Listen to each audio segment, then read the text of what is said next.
Welcome to the First Read Ultimate Spider-Man podcast, where we break down Bendis' iconic run on Ultimate Spider-Man, issues 1 through 160 in Earth 1610. I'm Zach. I'm John. John, how are you doing today? I am doing excellent. I know last time we spoke, you got a new cat. How's it going? Yeah, some listeners might not have heard about that. They might have just seen football or Super Bowl in the title of the episode and said, this isn't for me. But I had two cats. I think I have to stop you actually because we're still technically. Oh no, we did talk about that in the Super Bowl episode, but Yeah. This one's going to come out 2 episodes after.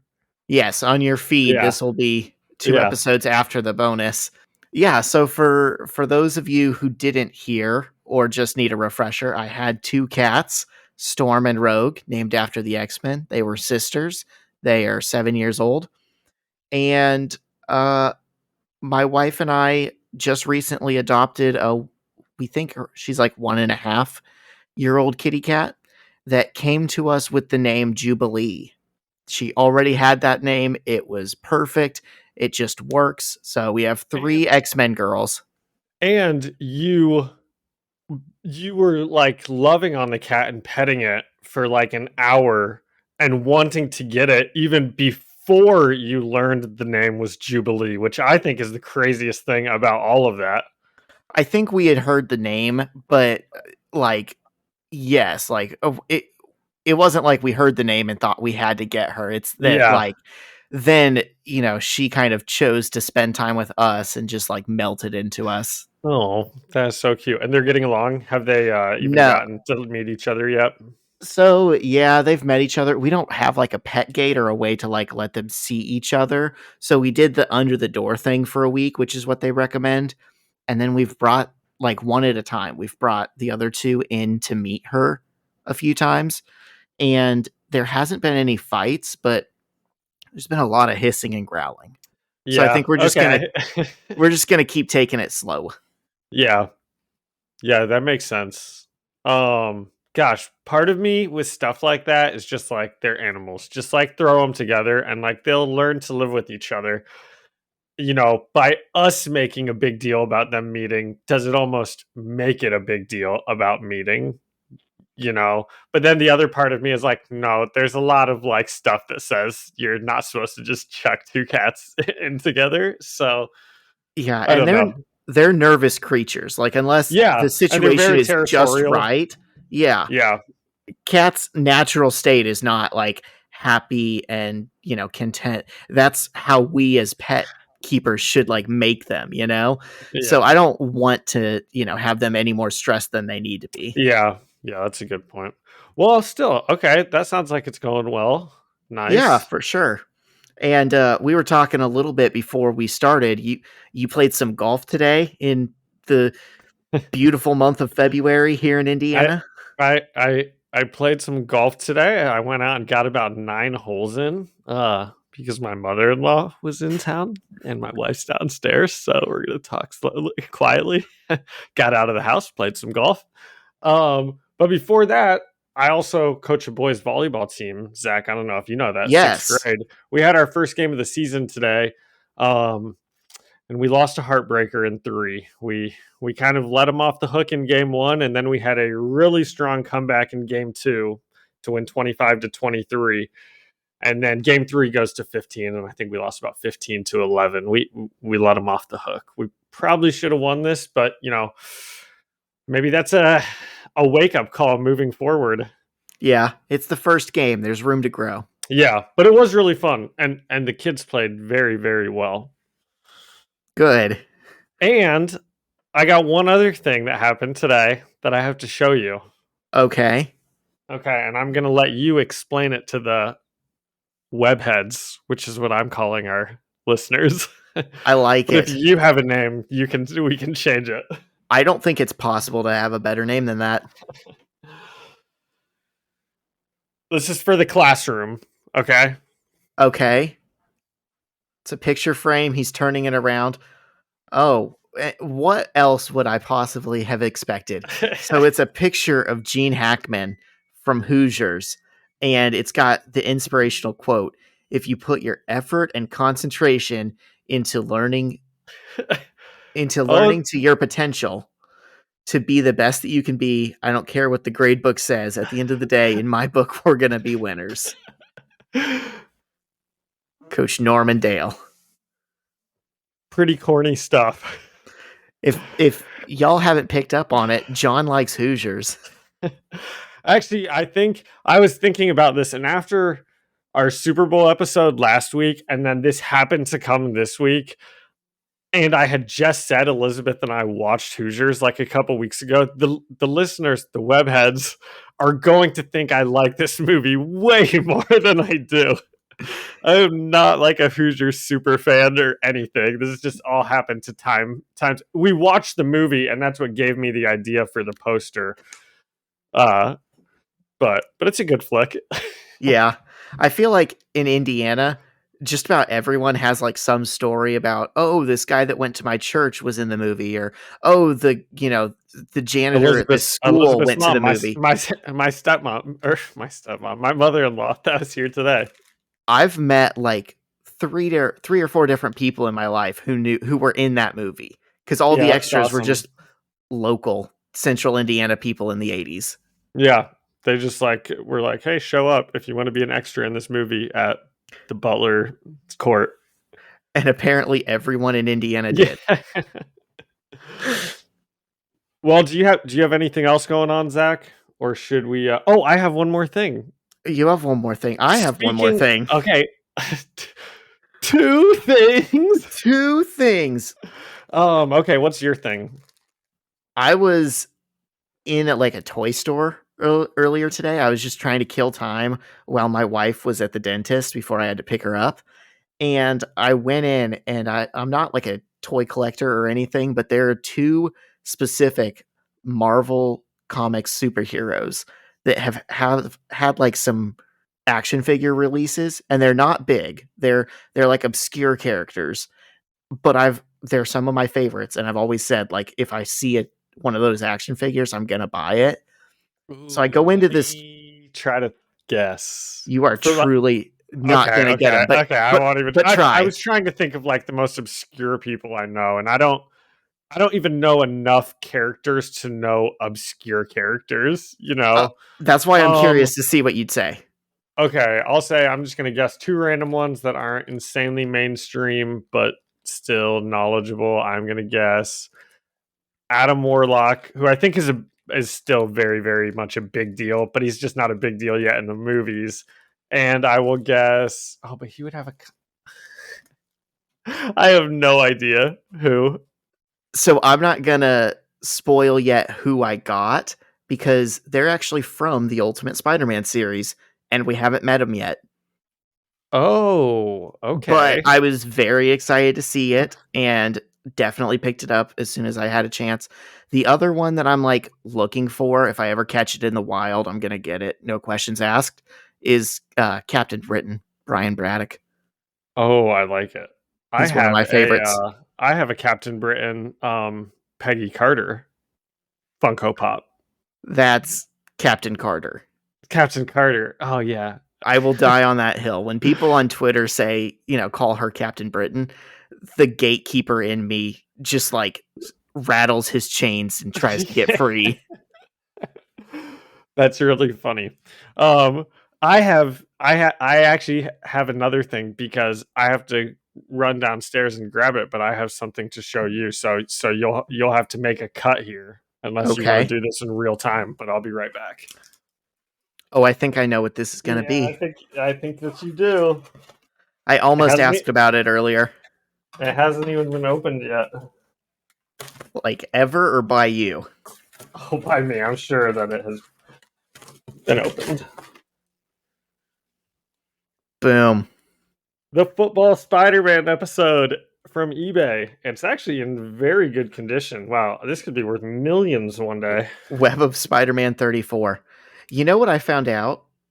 I think the issues just before that, like Web of Spider-Man 33, possibly also 32, was the art was done by Bill Sienkiewicz.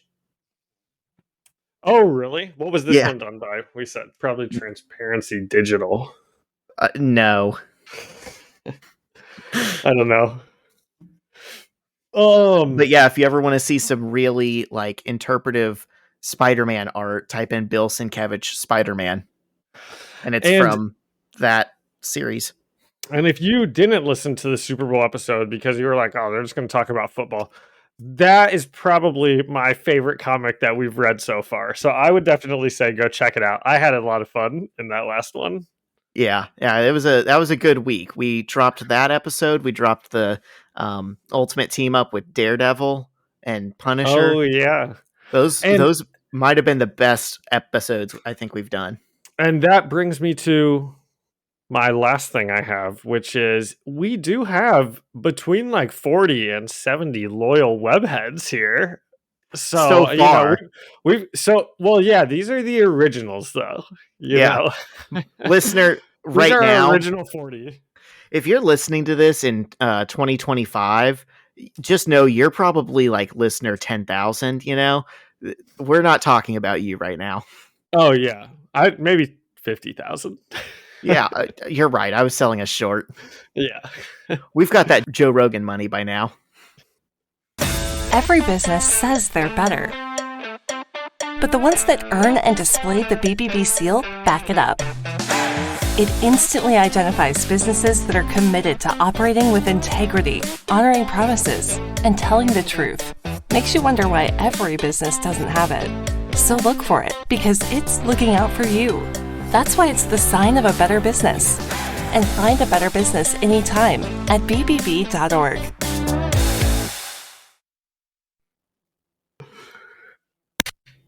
And we're back.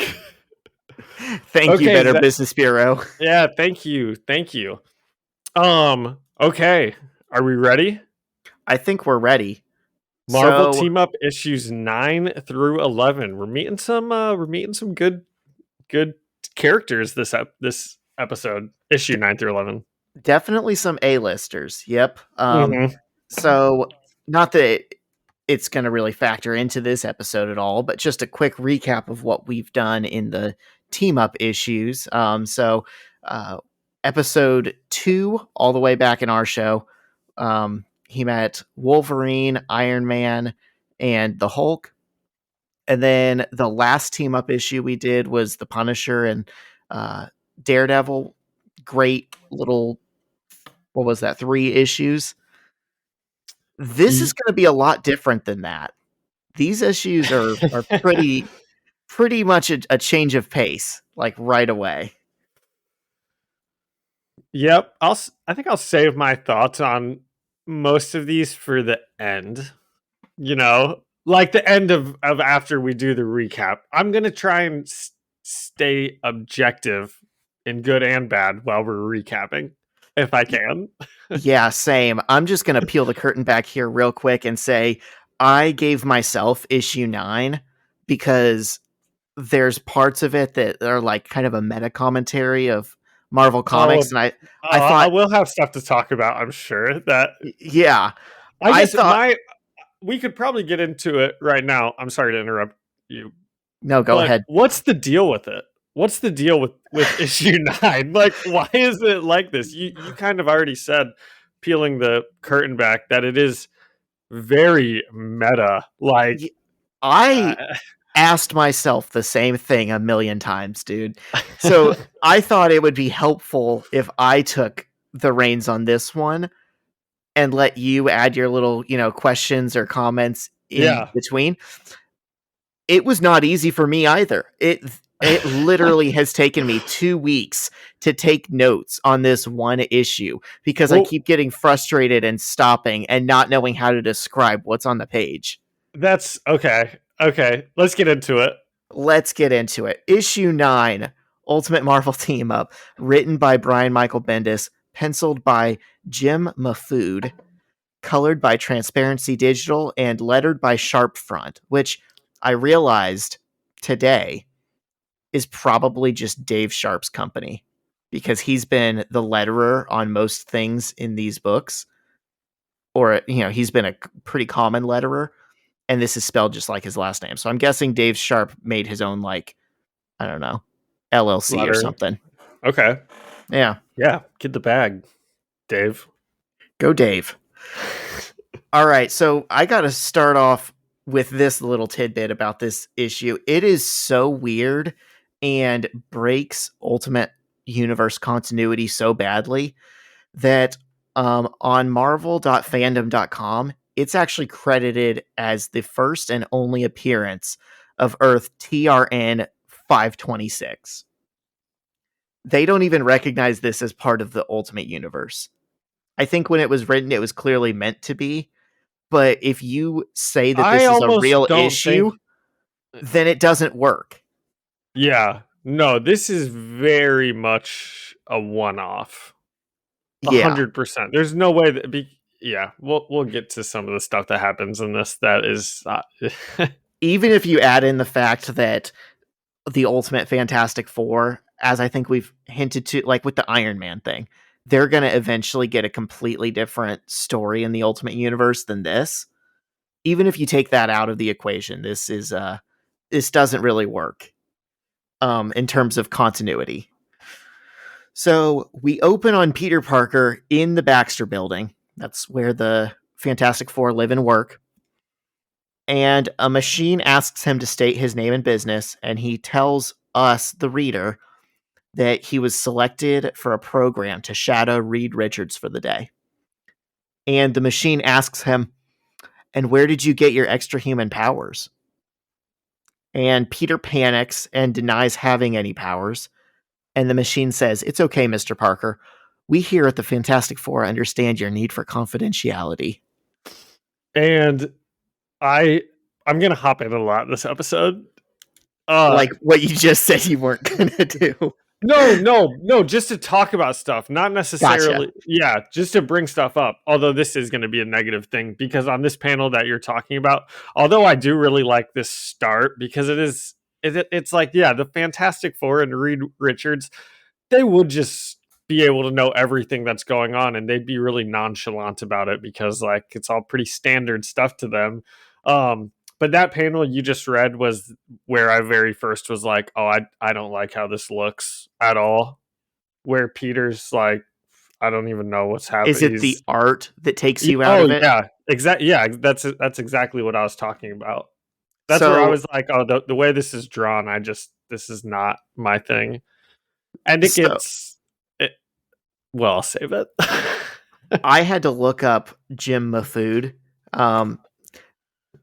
Because this is not like Marvel House style. It's not even like, like what we've seen Sienkiewicz do, where it's a break from House style, but it still looks, a certain way. Like there's like respectability to it. I don't want to say this is not respectable, but this is very much in keeping with like an indie comic. Like when it looks like something like a Scott Pilgrim, like rip-off comic. That's the art. We're not there yet, but the opening panel with the Fantastic Four, I said it looks like it was drawn by a Fantastic 4-year-old.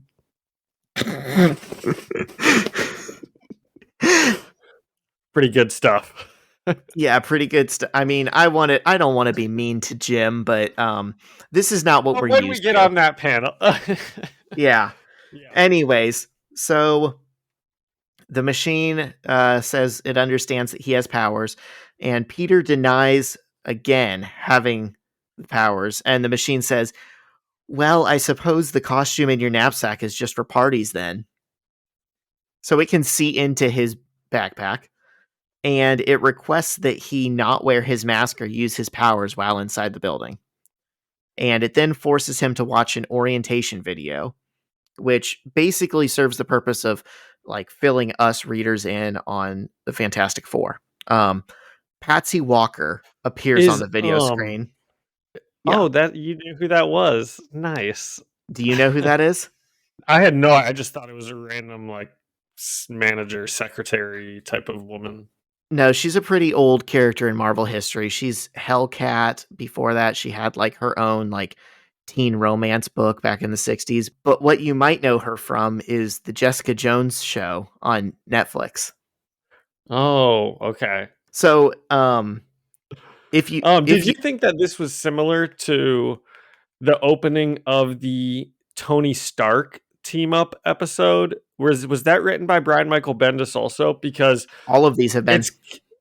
It's we basically just open with them giving like a presentation on the person that we're like gonna be meeting, which I'm just pointing out because I noticed, not that it's like a good way to set up an episode or a bad way issue.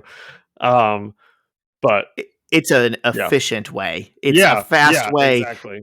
to tell you this is their deal, this is their origins, because it hasn't been established in this universe yet, but then still have room for something else to be in the issue. Yep. So I'm going to run you through what Patsy says real quick. She says it's been a year since the Fantastic Four turned into America's first superpowered, and then in parentheses they say non-mutant peace organization. She says, in that time, America has come to know and love the FF as if they were members of our own family. She says, it all started at MIT, where Reed Richards won the Nobel Prize for his discovery of the negative zone, which is a parallel dimension whose properties and sciences are a skewed and unexplainable version of ours. And Reed self-funded an expedition to the negative zone using money he made from various patents and discoveries. And this is when it starts getting weird. Not just the art, but the dialogue. His patents and discoveries included the joystick, marshmallow fluff, the compact disc, MTV2, and mainstream acceptance of comics as an art form. And I'm going to cover the ones that Zach skipped. I thought I hit the highlights. Hostess Twinkies, boxer shorts, and the screensaver. And the kilowatt, which I just think that's funny. How could you discover the kilowatt? What the hell is a gigawatt? Yeah. And so this is where we get our first real indication of how unserious this issue will be. And so he used that money to fund this voyage, and he assembled his own crew, which included Ben Grimm, an Air Force pilot and Reed's childhood friend, Sue Storm, a fellow Nobel Prize winner and Reed's girlfriend, and Johnny Storm, Sue's NASCAR driving brother.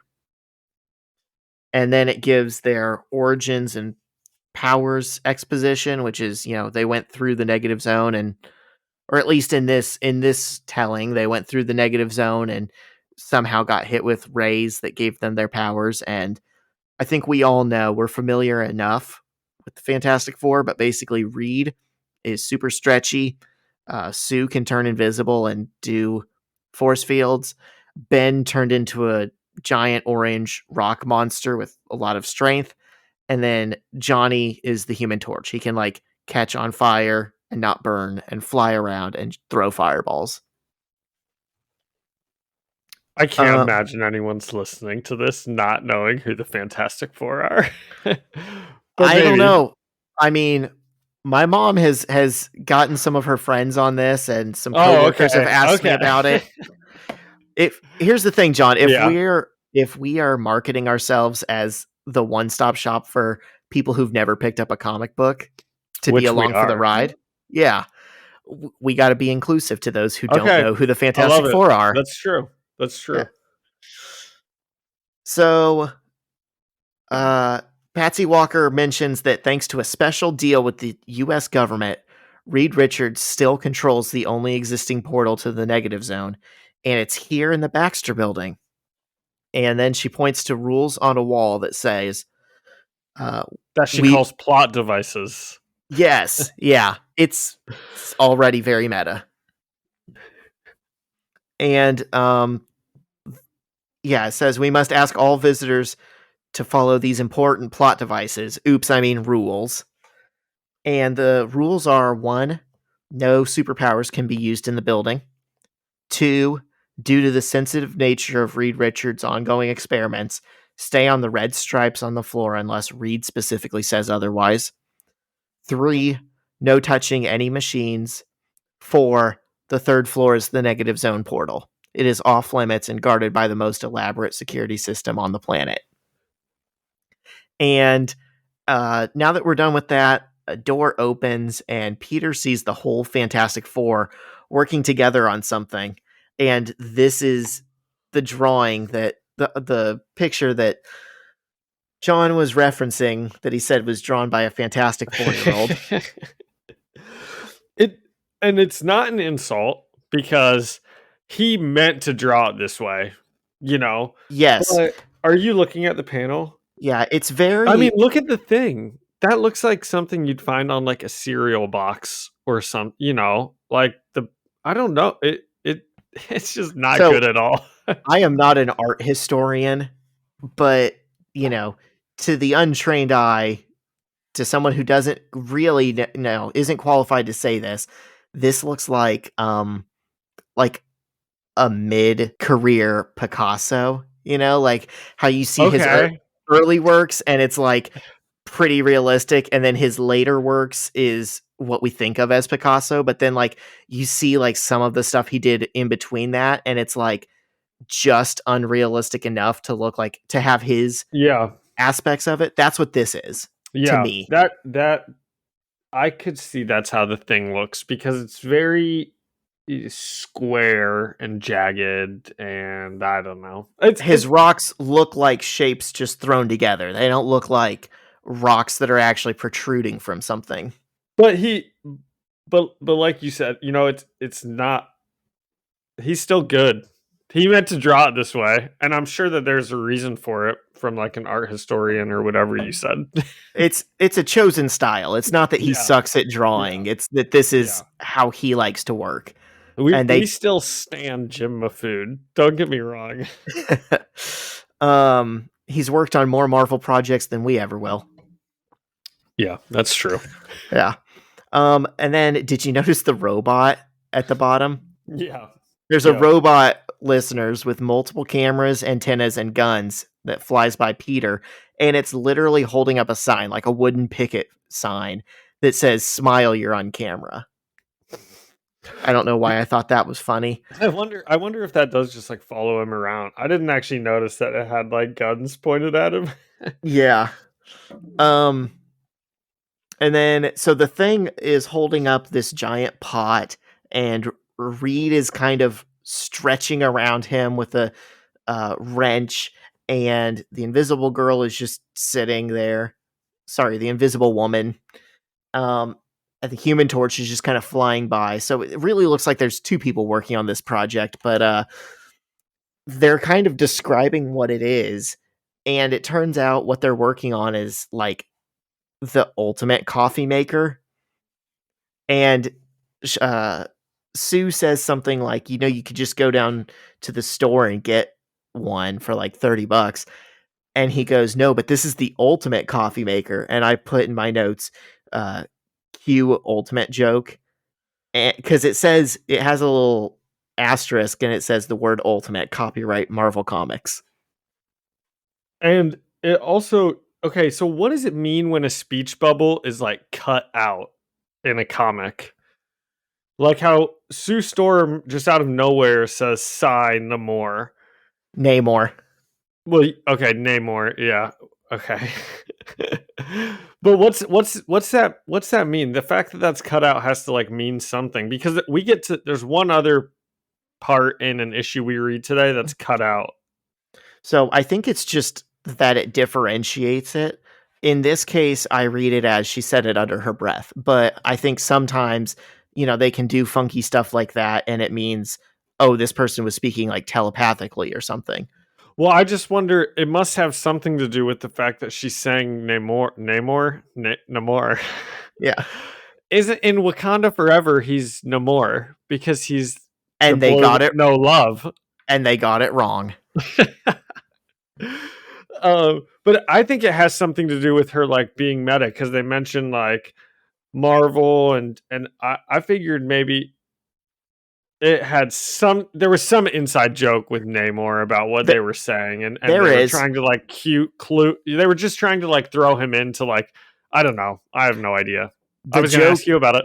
Yeah, this was one of the reasons why I thought it'd be easier for me to take this issue, is to explain these things, but then it's like the whole issue just ended up being a cluster, so it was hard to explain anything. But in the 1960s Fantastic Four, before Reed and Sue got married, there was kind of a will they, won't they between her and Namor.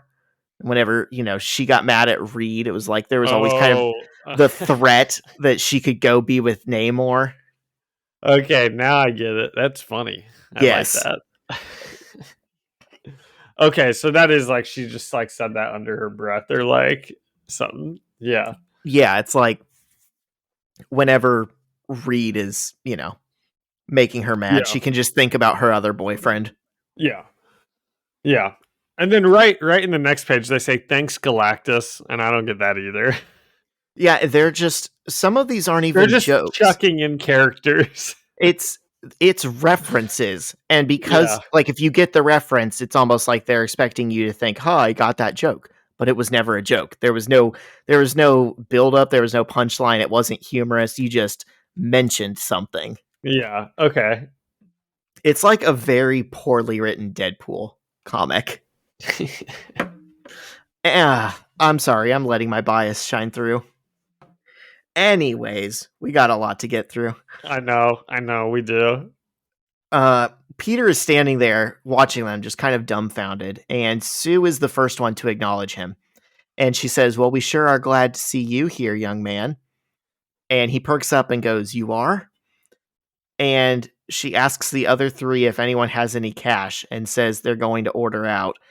And she tells Reed, "That's what interns are for, sweetie." And they give Peter their Starbucks orders and some money before he has a chance to tell him he's not their intern. And an alarm sounds and the FF run to their situation room. And Peter is left standing alone and just mutters, "But I'm not your intern." I've got a couple things to add, Zach. The Thing orders a mocha double latte, and Johnny Storm makes fun of him for it, says he needs to go put on a little dress. Lattes are so good. I just slammed one, and it was a double, and I don't think I appreciate that kind of humor from Johnny Storm. And then to get him back, when they run to the situation room, Johnny Storm says, "Flame on." And they go, "You're already on fire. You don't need to say it." And he's like, "I just like saying it." And the Thing says, "Yeah, I've got a theory about that." And I think that's a gay joke. I did not even pick up on that. Do you think? Okay, do you want to look? It's let's see. It's 9 of 19 is what it is. He says, "Flame on," and the Thing says, "Flame on. You're already lit up." And he says, "So I like to yell it." And the Thing says, "Yes, I got a theory about that." And I don't know any other way to read that. Yeah, I think I read it as, because he says, "So I like to yell it," and I thought, he was calling him like boisterous, like, "Oh yeah, you like to yell." But no, I think you're right. Especially coming right after the like "you're a girl" joke in the I know we're a couple of snowflakes on this podcast, and we always catch these old-timey jokes. So yeah, I think you're onto something. I'm also noticing, again, this is a choice. This isn't artistic talent lacking. But man, the picture of the Thing on this page is even more unbearable. It's like terrible. That's what he is specifically what I'm referring to when I say it looked like it was drawn by a 4-year-old. Okay, I hate AI art and I have no respect for it, and I think it's an existential threat to actual creatives everywhere. But believe me when I say these hands are worse than like the AI drawn hands that have like 6 fingers. Anyways, they have left Peter with the money and the assumption that he's their intern, and he starts walking out angrily and grumbling about how he's a superhero too. And he accidentally steps off the yellow line, and the FF's computer yells at him to stay in the line. And he gives us this like almost feels like a Looney Tunes type quote, like when you run off the cliff and look down and then look up before you fall. I need to ring my bell again because you totally skipped over the fact that Peter is cursing his head off for like an entire 10 panels of text, and it's not showing it, but when there's like curse words and they don't want to put it and they just put like the symbols up, but it's like he says, get some coffee. How about I kick all your blank blank? How do you even get out of this place? Guy found another blank dimension. Can't even buy a doorknob. I should just go take their blank money and go blank home. And what's with that Mr. Roboto, like totally blank outing me as blank Spider-Man? You can't just go and blow a guy's secret blank identity like that, huh? I should sue them. Hey, I got my powers the way you're blank and supposed to. So he's just like, it's every panel. Like they've made it, and Brian Michael Bendis even like makes a joke about it later in the issue, like how much they're cursing. Yeah. Anytime I start describing something and it sounds normal, just assume that I'm filtering things out and giving it to you in a normal way, because there's not a single normal panel in this book. There's not a single line that's delivered the way you would expect it to. Okay. They've all got 101 things going on per panel. Okay, that's true. Yeah, maybe I don't have to jump in with like every single thing. We'll be here all day. No, you're good, because we're gonna have to pull out the ones that we like. Otherwise, this isn't gonna. None of it's gonna play, especially when it gets really weird. Yeah. So, like I was saying, when he steps over the line, it kind of feels like a Looney Tunes thing, where it's like they acknowledge what they did wrong before it like comes back to bite them, because he says, "Uh-oh, suddenly I find that I have stumbled into a negative zone portal room, as clearly shown in the video presentation earlier this issue." And he even says issue, which is funny. Like he knows he's in a comic book. And the security system starts shooting at Peter as he jumps around the room to dodge the bullets. And one of the bullets accidentally hits something, which releases an army of scrolls through the negative zone portal. One is holding a boombox, one has a burrito, and another one is wearing a Star Trek Club fan club patch. So they all have something wonky going on. It's just like a doodle. And yeah, and I'm sure, Zach, you're going to get to it, but just the way the scrolls talk, the way the dialogue is from here until the end of the issue is just very like, gosh, how to even describe this? It's like there's no subtext of what's going on at all. Everything is like the most literally said thing that they could. I don't know. I don't even know how to explain it. We can just cut that part. No, you're good. You're back into it. You're right. I liked it. It is that way, and I think the first time I read this, I thought it came out of absolutely nowhere. There is a line earlier in the issue that about the scrolls. Well, yes, we know. So the line says that the scrolls live in the negative zone, so it explains why they're coming out of the portal, but it also says the negative zone is like a chaotic and quirky place or something. And then once the portal opens, that spills out into the main, like the universe, and it just makes everything absolutely nonsensical, which would make the issue more bearable to me if things already weren't nonsensical beforehand. Yeah. That's true. That would have been good. That would have been well written.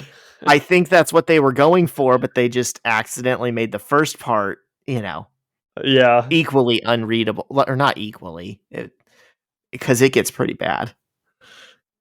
So the leader of the Skrulls says that they are intent on taking the planet in the name of the Skrull Empire, then getting the head of Reed Richards. And then in parentheses, he says, or whichever one you get to first. No biggie. And they break through the wall and descend upon the city. And this is the part where I just couldn't even take notes. I just like had some bullet points. I just had to write the actual quotes that were happening. Like, exactly. But it's not even the quotes. Like, you turn the page and you see all these scrolls, like, falling or flying down onto the city, onto people, and they're like shooting them with ray guns and stuff. And you're like, okay, that I can understand. That I can get behind. But there's a tennis racket falling with them. There's a cow saying moo falling with them. One guy's holding like the Grim Reaper scythe. It's all ridiculous. And you get a funny little gag where there's a guy wearing a shirt that says Marvel Contest Winner, and his speech bubble says, "Woohoo! I want to get yourself drawn in a Marvel comic contest. I rule. Yay me."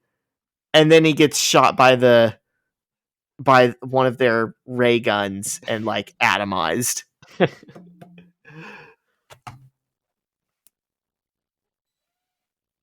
So they just keep terrorizing people and say they're not going to stop until Reed Richards shows himself.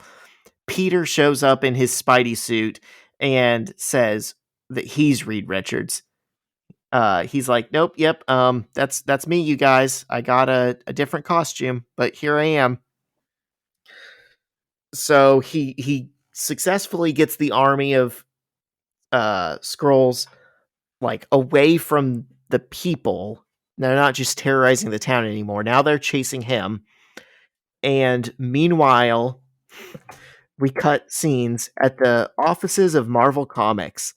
Editor-in-chief Joe Quesada is working the phones, calling Morton Scorsese to see if he'd like to write a Marvel comic. And Spider-Man and the Skrulls crash through the wall and start brawling in the office. And this whole page is framed the same way. It's just looking at Joe Quesada's desk, and all the action happens around him. But even the stuff around his desk changes. Like, there's a poster board behind him, and in every single panel, the poster board has different names. Like, in one, it says Quentin Tarantino, Wes Anderson, Kevin Smith. Another one, it says like Spike Lee, Chris Rock, Guy Ritchie. And then I didn't notice that. At the bottom, it says Conan O'Brien, George Lucas, Madonna. So he's just like making a list of famous people to call to try and like get involved in some project, I guess. And like the Skrulls have like one has a shirt that says Marvel Tours 2001. They left some graffiti on the wall that says Johnny Skrull was here. It's very silly. It's very silly. So then the next page, he's just kind of in the Marvel bullpen, and there's various people standing around that are definitely supposed to be someone in particular, but like you can't quite tell who they are. And this is how unserious I'm bored with this comic, and we're 50 minutes in. I'm sorry. I just have to say this was where I like totally lost respect for what they were trying to do. Was Elektra is standing there talking to someone, the character, not she's like talking to a writer that writes her, the fictional character, and like written across her chest it just says "I die a lot!" exclamation point. Like, yeah, she does, but that's not a joke. Like, it's they're trying to do self-parody, and you can't do self-parody. It just irks me. So then they crash through the editor Ralph Macchio's office. Remember the Karate Kid? And he's on the phone with Bendis, telling him he can't use curse words in his scripts, which is what John was referencing earlier. And an assistant is holding up an enormous stack of rejected Bendis scripts. And as Spidey and the Skrulls crash through the exterior wall, Macchio asks assistant editor Schmitty if he can clean that up, and Schmitty responds, "But I'm already doing everything else." So and one of the probably the best joke in this issue for me was Ralph Macchio's talking on the phone, and he says, "Hi, Brian Bendis." Oh, I'm sorry, Brian Michael Bendis. and I do think that's funny, specifically because it was written by Brian Michael Bendis. So he jokes around about that, and he's serious about that middle name. He does not want to be called Brian Bendis. So you can tell like this probably killed it. Like in the Marvel offices, like people probably saw that and were like, "Oh my god, yes, that's our inside joke. We love it." It's and then they just put it out, in stores across America to people who didn't know those jokes. So outside, the Fantastic Four arrive in their Fantastic Car and trap all the Skrulls with some kind of tractor beam device. And they even make a comment like, "Well, yeah, we had to do this. We're on page, 17. We got to wrap this story up." And it's kind of funny. I like the panel of Spider-Man is clinging on the wall, and they're just floating there talking to him. And there's a window washer guy below them that's like looking up in shock. And they even, as if you didn't know what he was, they even wrote window washer guy and pointed an arrow to him. And the Fantastic Four scold Spider-Man for not staying along the path and not getting their coffee. And the issue just kind of ends. And the issue just kind of ends. And the just to comment on a couple things, they happen to have like a Skull Beater 2000 or something. That's like what their weapon is called. And Spider-Man's like, that seems like a convenient plot device. There's some funny parts. They're like, you weren't supposed to use your superpowers. And Peter says, "Sorry, don't know what you're talking about. I'm a mysterious superhero and I have never ever met you before." So, to wrap this one up, there are some funny parts in it. It wasn't. I think the last like 7 panels saved this from being a total dud, because the scenes in the Marvel offices I kind of thought were funny, and wrapping up with the Fantastic Four I kind of thought was funny. The opening with the robot where Peter is getting questioned about it, I kind of liked, but it's not a good issue, I don't think. So I said 4 out of 10 meta jokes landed. Yeah. So the one thing that might be a bit generous. Halfway through the issue, I was like thinking like a 1 or a 2. Yeah. Man, I had to read this so many times in preparation. Like at first, just trying to get my mind around what was happening and what they were thinking when they were making it, and then to actually take notes. I read this thing like 3 times, and I don't think that was necessary. It's funny. I went from hating it to coming around to it and thinking, well, maybe this was actually really clever and people just aren't seeing that, to then realizing, no. I can... I sort of thought the same thing. I read like half of it, and then I came home just because I didn't have time to finish it and take notes on it. And then I came home and I finished it, and the back half of it, I was like, maybe this is like a little bit better than I'm giving it credit for. So, so I almost gave it a 5, and then I was like, but I really don't like the art, so I gave it a 4. So how many meta jokes landed? So I'm gonna give it like a 2 out of 10. And I can dig it. Yeah. Just one last thing, just to put this to bed. This felt to me, the only thing I could think that this was like maybe a reference to, but if it wasn't intentionally a reference to it, it's even works even better as an unintentional reference. Is there was a thing back in the 60s that Marvel put out that was supposed to be like a comedy book or whatever. Like it was a parody of Marvel Comics, but written by the people who made Marvel Comics. And it was called Not Brand Echh. And it was just like, instead of the Silver Surfer, they had like the Silver Burper. And it was like stupid like that, to where they thought they were being funny, but they just could not pull it off. Yeah. And this feels like Not Brand Echh 2002. Yeah. this, it's a one-off episode of like goofy. It's okay. Moving on. Moving on. Issue 10, written by Brian Michael Bendis, art by John Totalben, colored by Transparency Digital.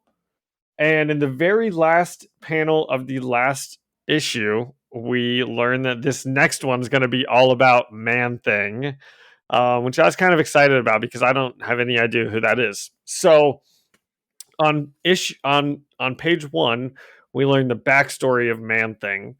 Scientist Ted Sallis injected himself with an untested compound, and it turned him into the swamp sewer creature. And he has an empathic power that possesses him to be attracted to the fear of others. So he just goes around scaring things for a living, I guess. Is kind of like what his thing, because it seems like he's not like a bad guy. He is attracted to scaring people. So I said he's like Sully from Monsters, Inc. I don't even think it's that he's attracted to scaring people. I think it's that he's attracted to fear. Yeah, he's attracted to yeah, exactly. So Yeah. he doesn't even need to be the one scaring him. No. Although the way he looks, he often is. Yeah. I think he looks kind of friendly. He's got kind eyes. Did you watch Werewolf by Night on Disney Plus? I fell asleep during it. Okay, he's the monster at the end, so you wouldn't know that. Oh, is he? Okay, I might have to check that out. So we open in our story on a woman getting held up at gunpoint by 2 street toughs. But there are a couple. I couldn't think of a good word for them because they're too old to be hoodlums or hooligans, and street toughs sounds but I didn't want to use the word criminals because that's such a, I don't know. So, man, if we're stigmatizing the word criminals in a Spider-Man podcast this early, we're gonna have a hard time describing people. Okay, that's fair. Okay, we open on 2 criminals. And now they need to escape the police. So one of them, an older one, I would say, like the leader, he starts opening up a sewer drain to escape in. And the other one is nervous. And he's kind of alluding to like, hey man, like there's stories about people going missing or dying in the sewer. And the older one is, you know what? I think they make a joke also about you need to wear a little dress or something. Maybe not. Yeah, that was in there. He says you're a little girl. He says you're being a little girl. A 5-year-old girl with pigtails. Yeah. And it kind of works. I think he's crawling down. So our leader's crawling down the sewer drain, and he's like, "There's nothing down there," and as he's kind of saying this, we see him get pulled down into the sewer, and we just kind of hear some like random sounds, which I said presumably he's getting eaten by something. Yes, Zach? I was gonna say we see gurk, which kind of sounds like maybe a choking sound or like ripping like blood or something. And then sploosh. So I'm thinking he got clawed and then submerged. So and the only thing we see from the sewer, kind of when our younger criminal goes and looks over the edge, is the yellow eye and green skin of what must be the Man-Thing, I think, at this point of the story, because we know it's all about Man-Thing. So, and I've never read a Man-Thing story before, so that's what I'm thinking right now. I hope I didn't spoil that it's not actually Man-Thing. Okay, so we cut to a woman, and she's reading a letter from her now, I assume, ex-husband, Curt Connors. Curt is writing about how badly, and at this point we're like, oh, that was probably what the thing in the sewer was. It's Curt Connors, the lizard. Well, many of our listeners might not have known that Curt Connors is the lizard. Oh, okay. Well, we're a one-stop shop here for Spider-Man. If you're new, welcome. Okay, so Curt is writing this letter about how badly he squandered their marriage and how much he loves his wife and how much like she loved him and how it made him so happy because he was like so proud of him and his accomplishments and things like that, like working at the university. And then we kind of this issue is sort of told in flashbacks. What's happening in real time is like the letter is being written. So we're kind of seeing the backstory of what's happening with Curt Connors as we're reading the letter to his wife. Zach, did I explain that well?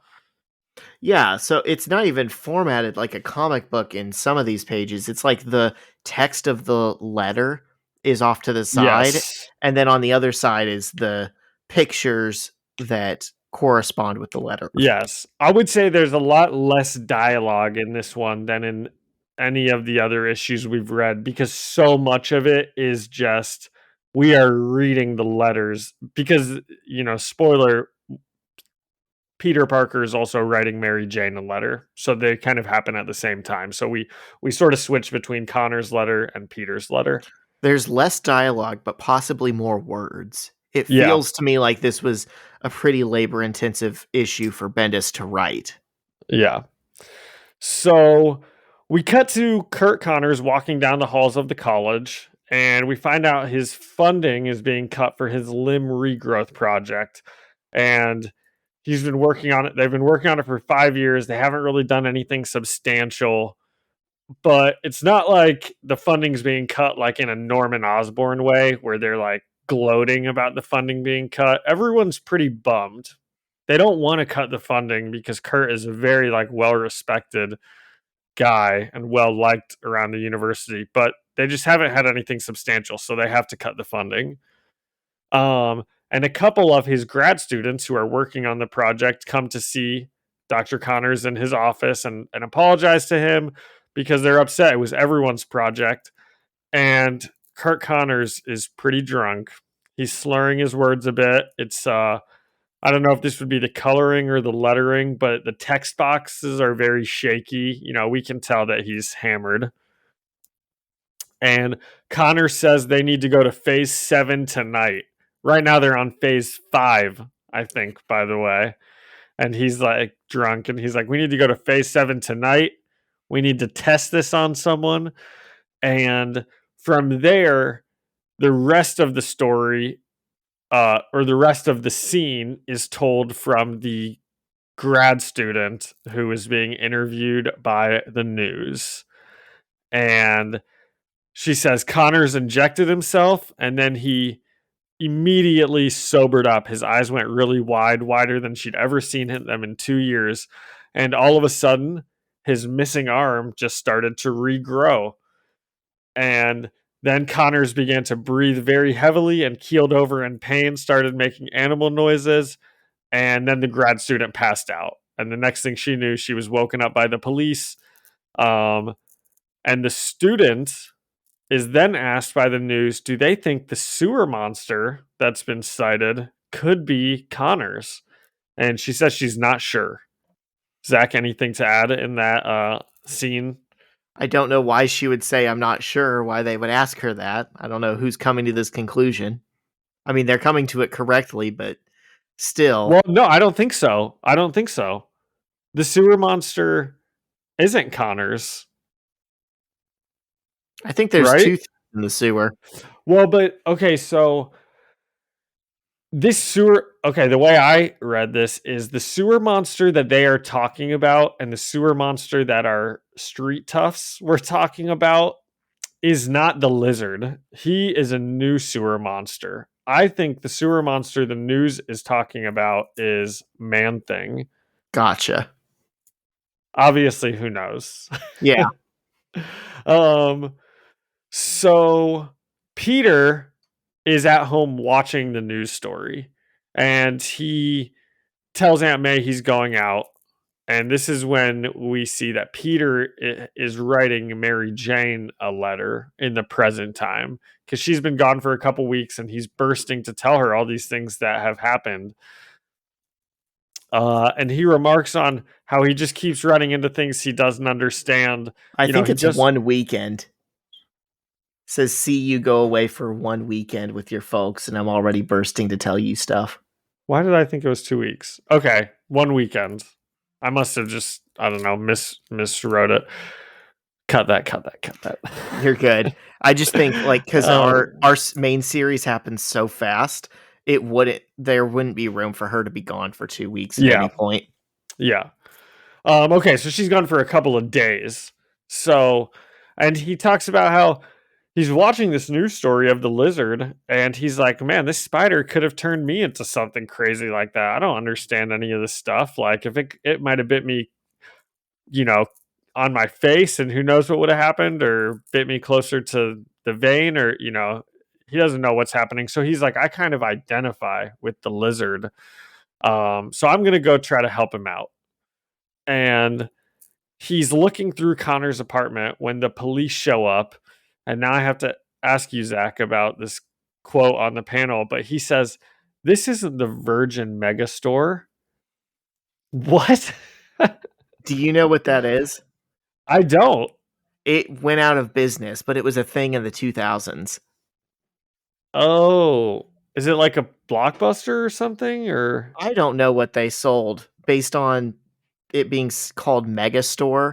I'm thinking they probably tried to sell everything, but I just know that it was a big thing around this time.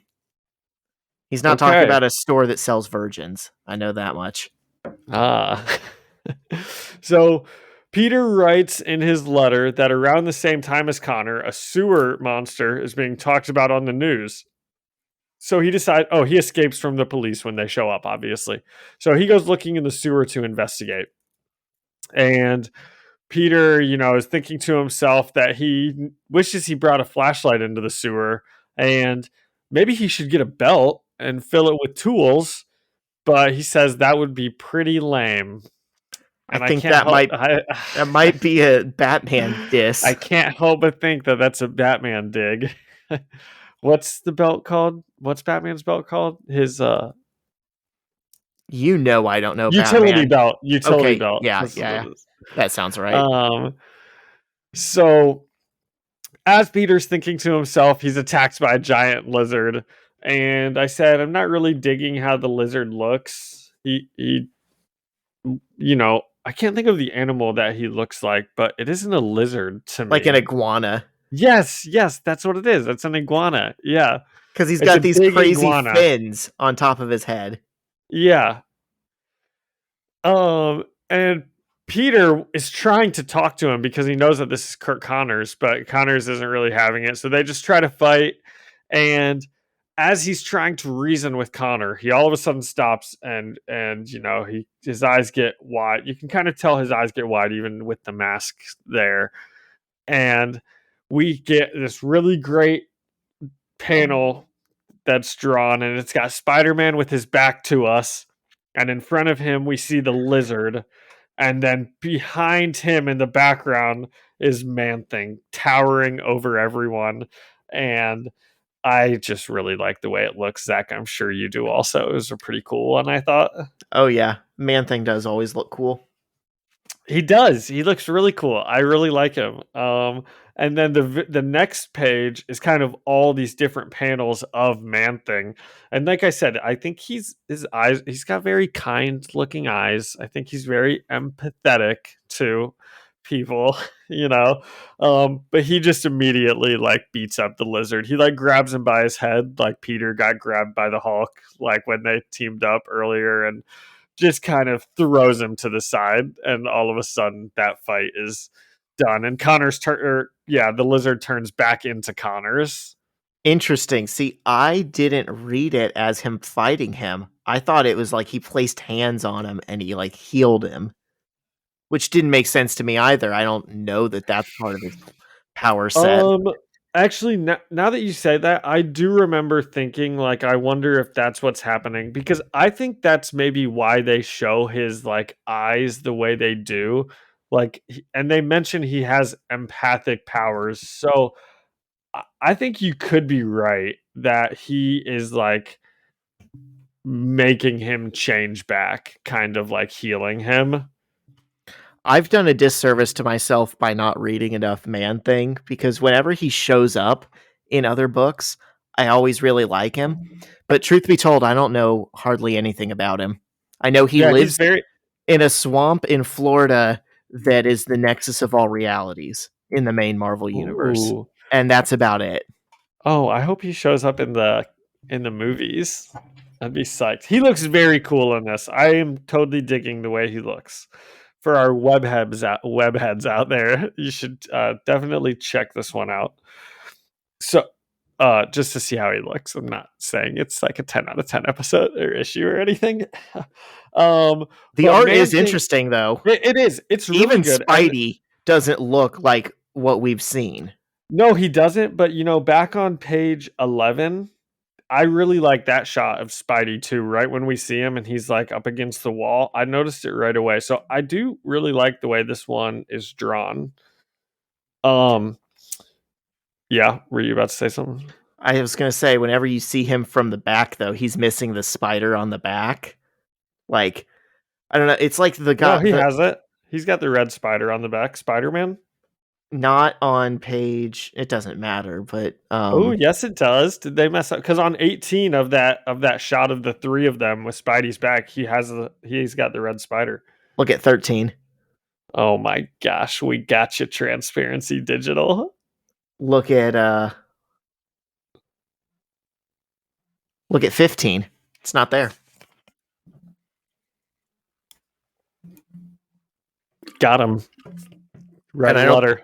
I don't think that'd be Transparency Digital. I think that would be the artist, the penciler. Yeah. Yeah, you're right. So Man-Thing turns the lizard back into Connors, and then he slowly backs up into the waterfall out of sight, like the sewer waterfall, I should say.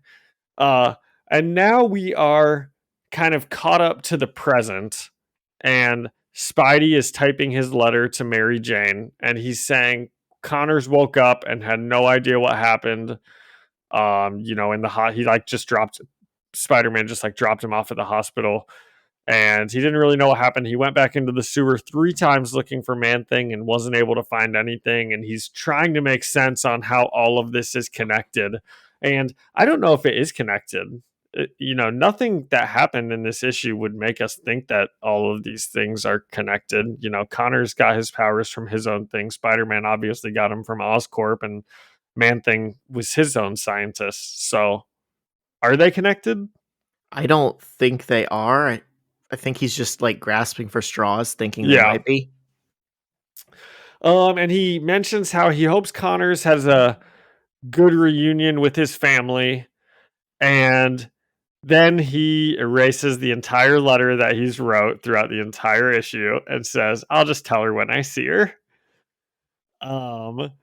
And then we catch up to Connors, who's now dropping off his letter, and the end of it reads, "Martha, I love you. I will always love you, but I can't come home to you." And he says he can't come home until he's certain that he won't change back into the lizard. So, and the last shot that we get is him returning to the sewers, going back down the sewers. Yeah. What you think? I mean, I liked this one. It's simple. I wish it explained more, but it was told in a unique way. The art was interesting. It hit on the lizard, just how you would expect it to. I wish there was more Man-Thing.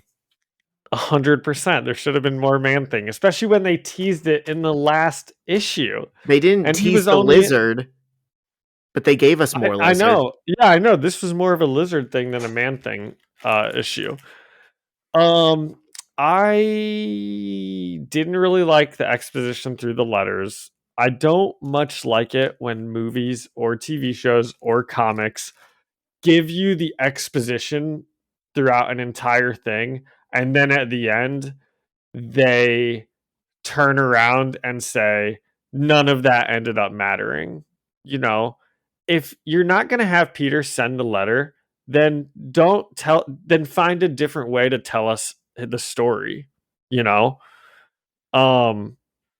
but maybe that's just me being picky, but I don't like it when like movies do stuff like that, because it's like, well, that's your writer's fault. You need to find a better way to give your exposition if at the end of it you're going to be like, none of this even matters, then that was strictly for the audience's benefit. There's no like real world benefit to that. So I don't know. What do you think about that?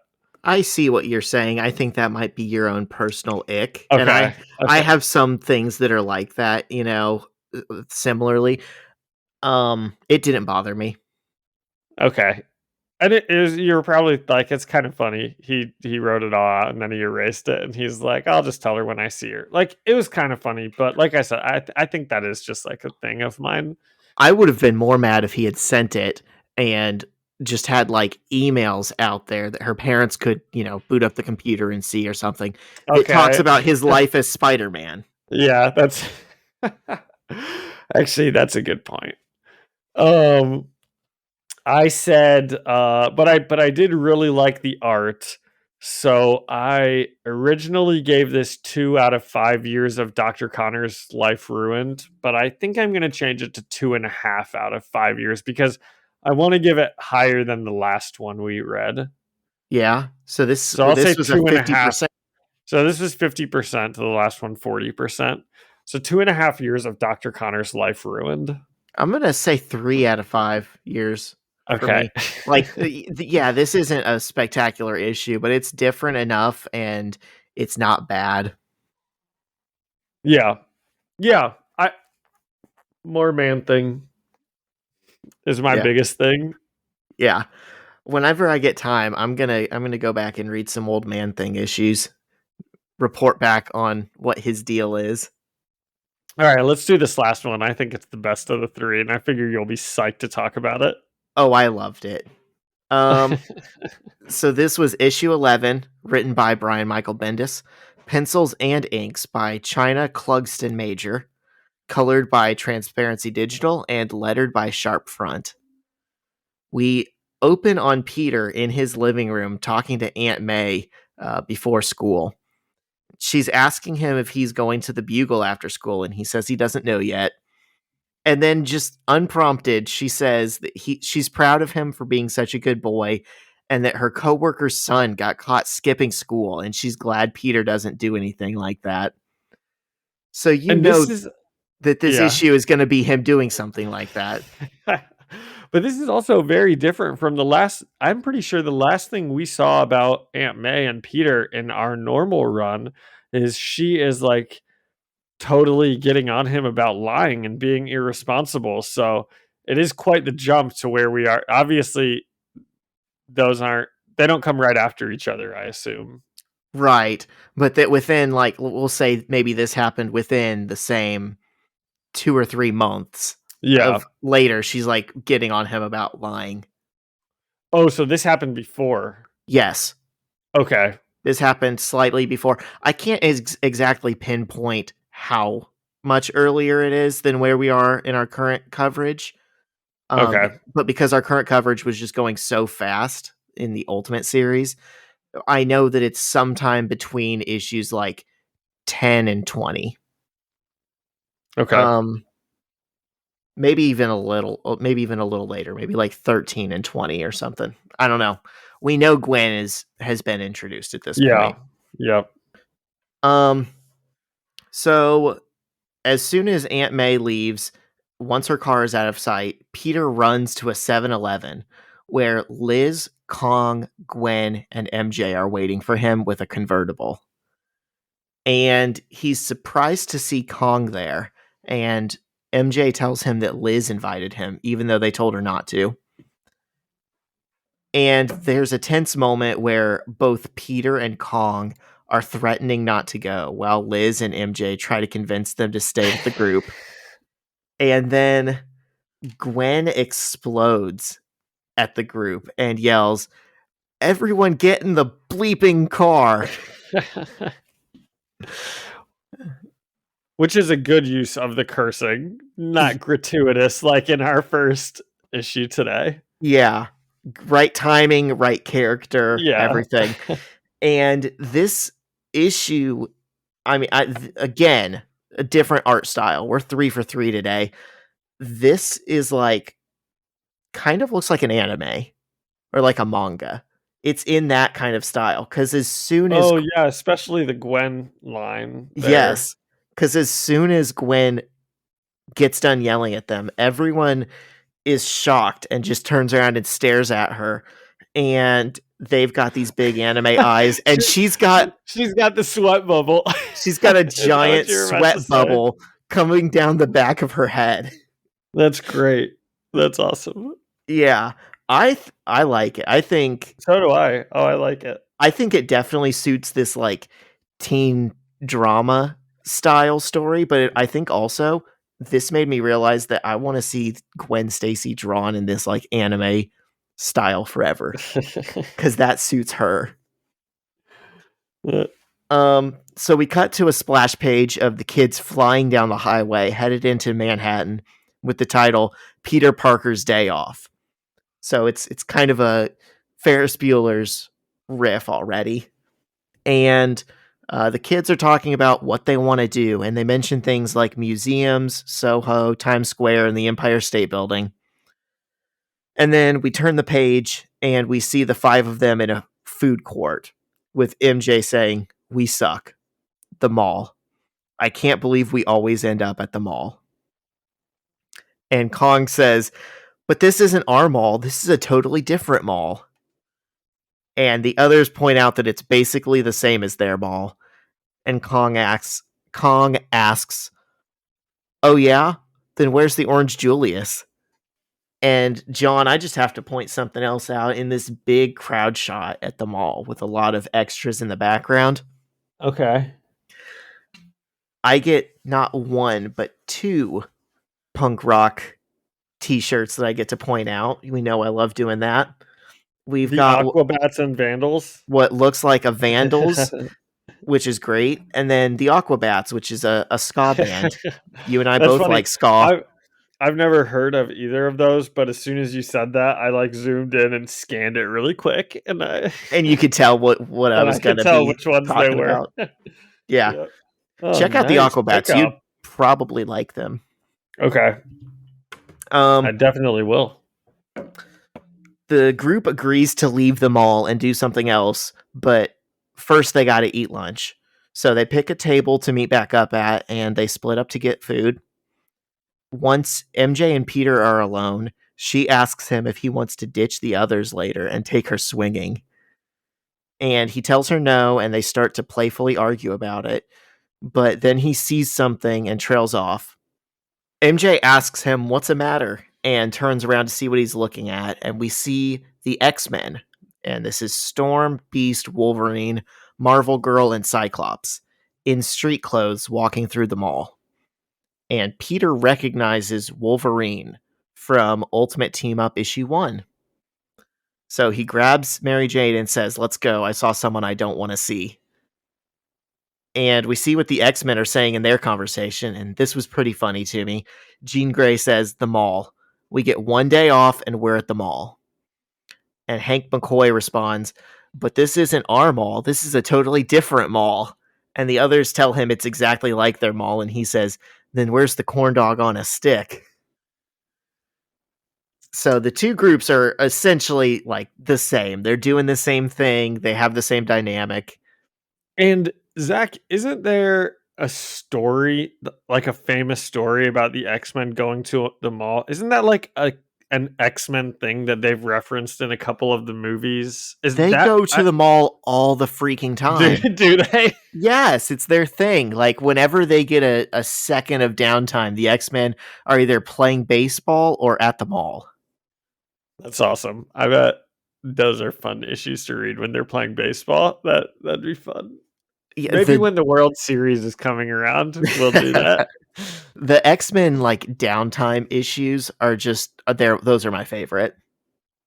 They don't usually stay like that long. Like they'll be at the mall and then like a Sentinel will attack or something. But you know, it's always fun for like those few pages. Yeah.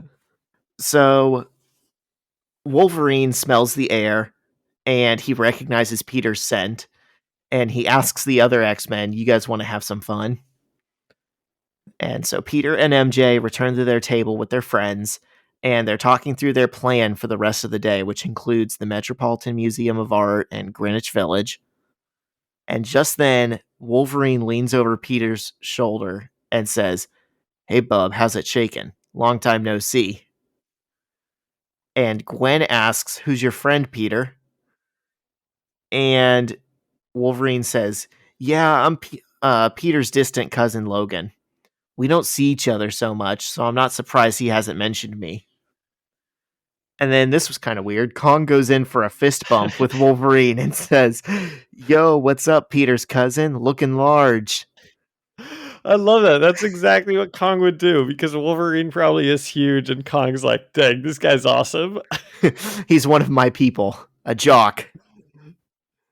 And Wolverine totally sadly leaves him hanging, which I felt so bad for Kong. Yeah, he just gives him an unimpressed look, and Kong says, "You leaving me hanging, dog?" Then puts his head down in shame. So Logan keeps teasing Peter, saying, "I haven't seen Peter since that time we had in Times Square. Didn't we just have the best night ever?" And MJ strikes up a conversation with the other X-Men who are standing around, and she's like, "So where do you guys go to school?" And they say Westchester. And she's like, "Are you doing a skip day too?" And they say, "Sort of."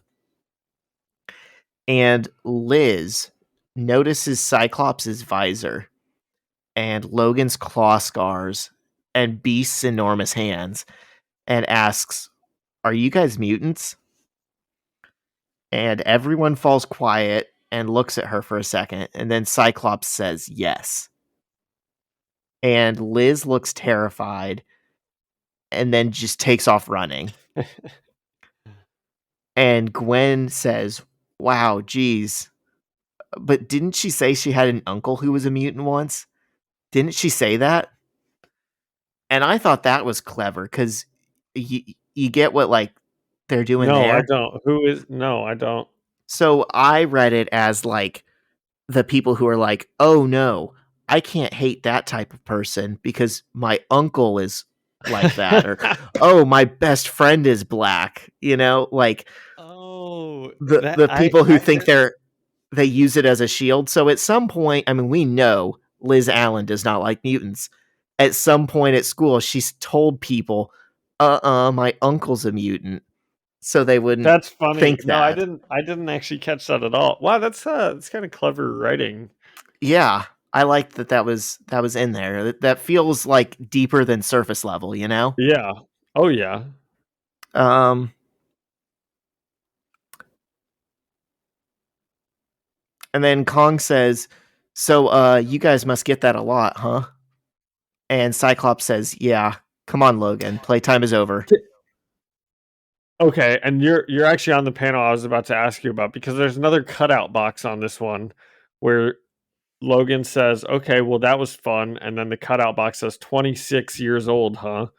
And I just don't know what that's in reference to. I don't know what that is supposed to be a response to. I'm guessing if we went back to issue 1, there might have been a time where, like, Peter told Logan he was 26. It's been so long since we read that. Oh, if we read the Marvel team up, he probably told him he was 26. Yeah, I'm thinking so. Okay.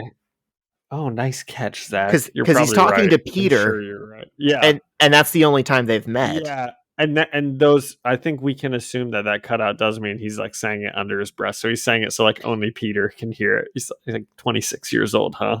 Yeah. It's definitely not something most readers would pick up on, but it's a nice little touch.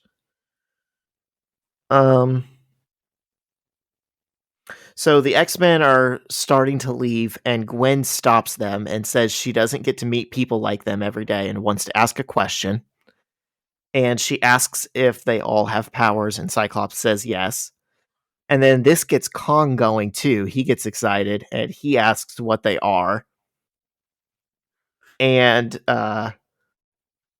Cyclops explains his power, and Gwen says, "Well, that sort of sucks." And he says, "Yeah," and sort of sounds like it sucks because he has to keep his visor on, or else his blasts would destroy everything. So she like is empathizing with him that like that's a burden. It's not that she's saying he sucks. And she asks if any of them have ever killed anyone with their powers. And Storm says no, while Wolverine says, "The world's a complicated place, girl." So that's a yes. And Kong asks them if they hate people who aren't mutants. And Beast is like, "No, of course not."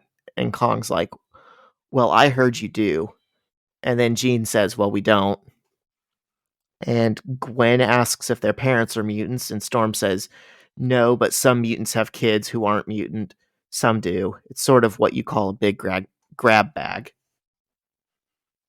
And MJ asks if their parents know that they are mutants, and Jean says some do, some don't. And Kong goes, "Oh, kind of like being gay. Like only if your parents can handle the news kind of thing." And Beast is like, "Maybe, yeah."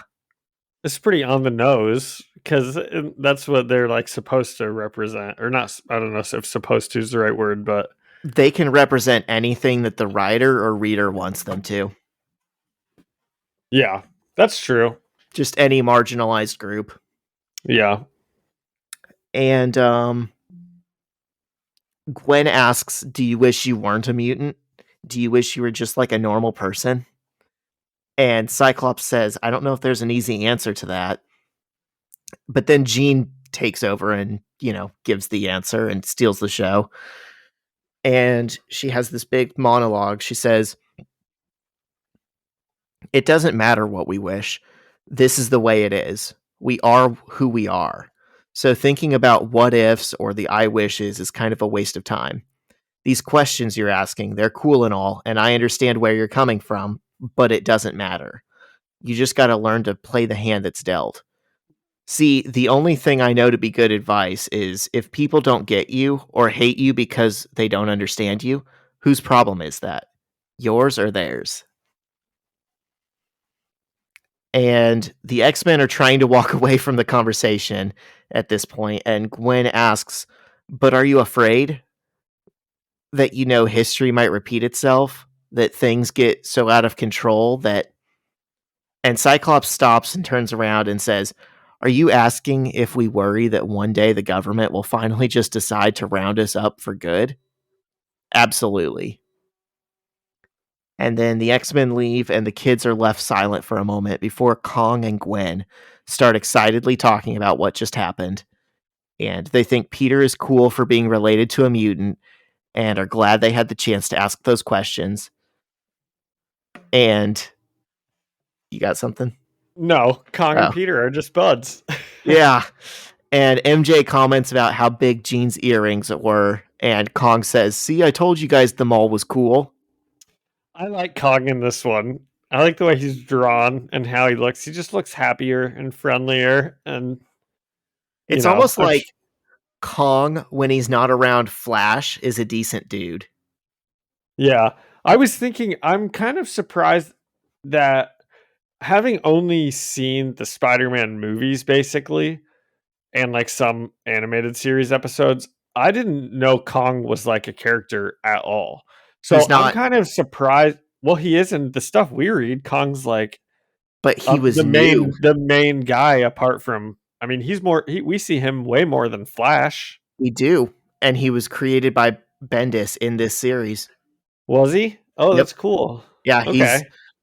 He's not in anything before that, as far as I know. Oh, but I thought it was weird that him and Gwen were so friendly this episode. Like, obviously, him and Peter had their little... yeah, she beat him up. Yeah, they had their little tense moment in the beginning, but pretty early on in her getting to school, she like threatened him with a knife. So this must have been some weird period between her getting to school and that happening. I wonder, did she say that she invited him, or did she say somebody? I think Liz. She maybe said somebody else. And yeah, Liz invited him. Yeah. Well, the whole group doesn't. I yeah. mean, I like the issue. I'm glad they all went to the mall together, but it doesn't make sense to me why they would like like that specific group. You know, why wouldn't Flash Yeah. be there instead of Peter or something? Yeah. I thought it was an okay one. I said pretty boring, you know. Cause not much happens. When the X-Men showed up, that was pretty good, but I would have liked to have seen some X-Mening from my X-Men Spider-Man team up, not eating at the mall. They don't even, you know. So I said it's not my least favorite of what we read. It probably was my favorite of what we read. I said 6 out of 10 corn dogs on a stick. Wow. I know you're going to be so bummed. I know. No, this is interesting. I love it. So for me, everything about this works. I like the art style for the mood of this book. Like I found myself wanting more panels from this artist. I loved the teen stuff like in the early bits when Gwen yells at them. That's just fun. Yeah. And then it's like I feel like Ultimate X-Men doesn't really convince me that like mutants are hated and feared in like a realistic way. But then in this, it feels like Bendis is going out of his way to do more work like for the X-Men stuff when he doesn't have to. He can just write great Spider-Man books, but here he's like laying the groundwork for like mutant stuff to actually matter. And I thought that was Yeah. cool. Yeah. I think that, and I think I'd like to see the X-Men do more good or mutants do more good. And obviously we're on a Spider-Man comic, not an X-Men comic, you know, what we're normally reading.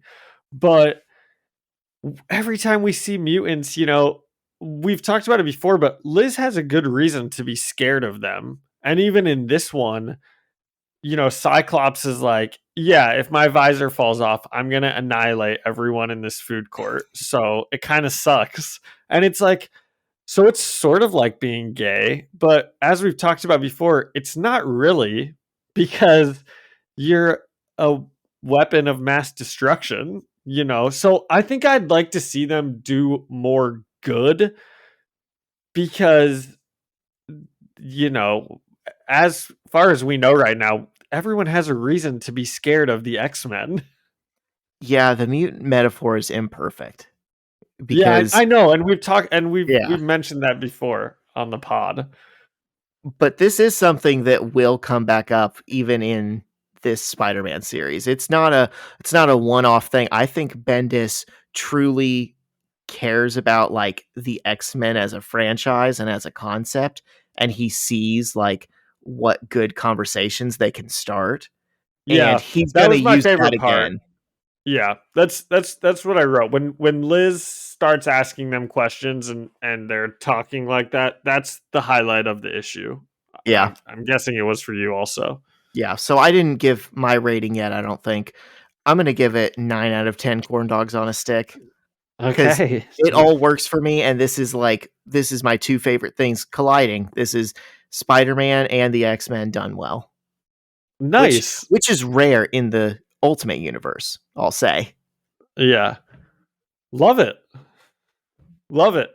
We Yeah. had some fun ones today. They weren't the best ones we've read, I don't think. I think fun is the right way to fun. Fun is the right way to describe them. Yeah. What are we doing next week? Let me see here. So next week we are back again in Ultimate Team Up, where you're doing issues 12 through 14. Okay. Oh, I can't wait to see who we're going to meet. I think it teased at the end of this issue, Doctor Strange. Oh, it did. Yep, that's right. Okay, nice. I've kind of been wanting to read some Doctor Strange comics for a little bit. It's just fun to see how people are characterized after only seeing them in the movies, you know. And now you get to. And yeah. Excellent. All right. Well, this was, like I said, this was a pretty fun one. You know, we had some good ones. Excited for next week. Absolutely. Thank you to Alyssa Seaman for the logo and Ian Hickey for our music. And thank you to the Better Business Bureau for sponsoring us. Ooh, definitely. All right. See you next week. See ya.